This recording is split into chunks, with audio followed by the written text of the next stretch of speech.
September 2008, one of the biggest banks collapses, savings wiped out. But it all started with a simple idea. Why rent when you can own? Early 2000s, after economic shocks, the Federal Reserve cuts interest rates to near zero. Borrowing becomes super cheap. Suddenly, everyone starts buying houses. Banks make it too easy. Low or no income? Approved. No job? Approved. No assets? Still approved. These were called ninja loans, basically risky loans handed out like candy. Owning a home stops being about living and becomes about making money. People believe one thing: house prices always go up, so they jump in. Teachers, students, part-timers, everyone starts buying homes they can't really afford. It turns into a frenzy. Buy, sell, profit, repeat. Banks keep lending.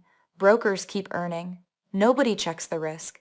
Everything looks perfect. But underneath, the system is weak. Loans are risky, and everything depends on prices going up forever. What happens when people stop buying homes to live and start treating them like a quick money hack? That's when the bubble really starts to explode. By 2005, things go from crazy to straight up reckless. Houses aren't homes anymore, they're lottery tickets. People start flipping properties like it's a side hustle. Buy, wait, sell for double repeat. Even people with average jobs are owning multiple homes they don't even live in. Prices keep rising, and the higher they go, the more people rush in. It becomes a cycle of greed plus hype. Everyone thinks they're getting rich, but here's the problem. Those loans, they're actually bad loans. Unstable income, poor credit, no real verification, basically a ticking time bomb. Now enters Wall Street with a genius move. They bundle these risky loans together and sell them as safe investments called mortgage-backed securities. Even worse, rating agencies label them as AAA. But in reality, it's just risky debt wrapped in fancy packaging. And it doesn't stop there. They create something even more complex. CDOs, which is basically stacking bad loans on top of more bad loans and calling it investment grade. Meanwhile, a few smart investors notice something's off.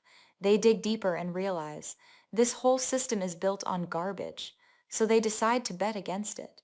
But there's a catch. No tool exists to do that. So Wall Street creates one. Credit default swaps. Basically insurance that pays you if the system crashes. And here's the crazy part. You don't even need to own the house to bet against it. At this point, the system is like a Jenga tower.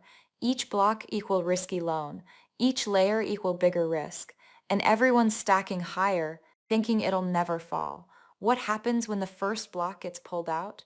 Because once people start missing payments, this entire tower doesn't just shake, it collapses. Late 2008, the system is collapsing fast. Banks are failing, credit is frozen, the economy is in free fall. The government has two choices: let everything crash, or save the same institutions that caused the mess. They choose to bail them out. Enter a massive rescue plan, $700 billion pumped into the system. Banks get emergency funds, insurance giants get saved, even big car companies get lifelines. Why? Because they're considered too big to fail. If they go down, the whole economy goes with them. Meanwhile, the Federal Reserve goes all in. Interest rates drop to near zero. Borrowing becomes cheap again. Money is injected into markets. Basically, they're flooding the system with cash to stop the bleeding. And it kind of works. Markets stabilize, banks survive, Wall Street breathes again. But Main Street? Still struggling. The damage is brutal. Millions lose jobs, millions lose homes, life savings wiped out. Families who did everything right still get hit the hardest. And then comes the anger, because while regular people suffer, Wall Street recovers fast, bonuses return, executives walk away rich, no major arrests, no real consequences. The message feels clear. Higher. If big banks fail, they get rescued.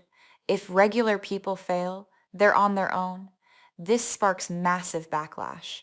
Protests erupt. People take to the streets with one powerful message: we are the 99%. Trust in the system? Shattered. People realize the game isn't fair. Profits are private, but losses, they get passed on to everyone else. Because here's the real lesson. The next crisis won't look obvious. It'll look safe, normal, even profitable, until one day it isn't.